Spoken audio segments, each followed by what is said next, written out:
کہ بھائی میں نے اللہ کو گواہ بنایا تھا, اللہ کو کفیل بنایا تھا, اور اللہ ہی کے آسرے پہ میں دریا میں لکڑی ڈال رہا ہوں, یہ تم تک پہنچ جائے تو بہرحال آپ رکھ لینا ہے پیسے.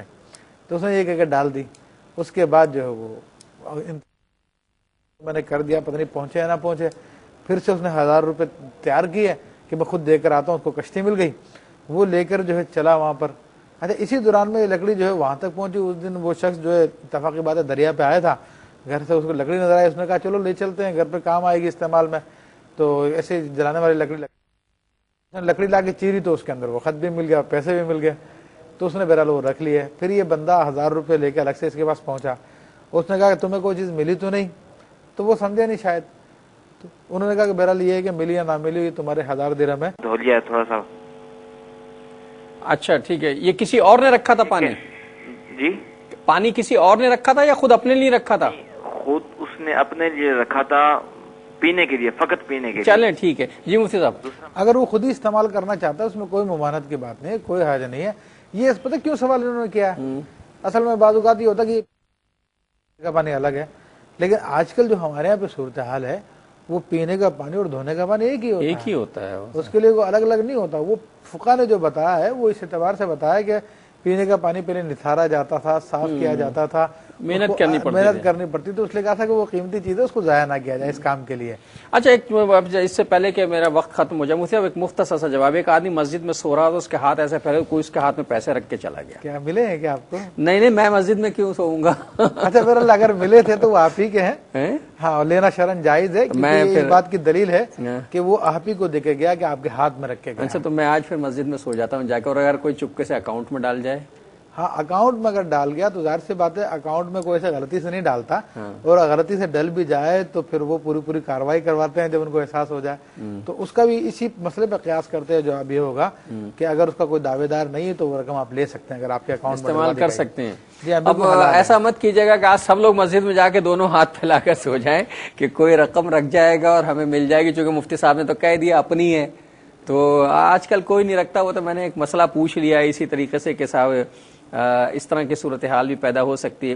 ناظرین یہ جو ہیں لقطے کے مسائل تھے, یعنی پڑی ہوئی چیز ملنے کے اور ایسی چیزوں کے مسائل کے جن پر ہم نے سوسائٹی میں اس قسم کے موضوعات تو بحث ہوتی نہیں ہے عموماً.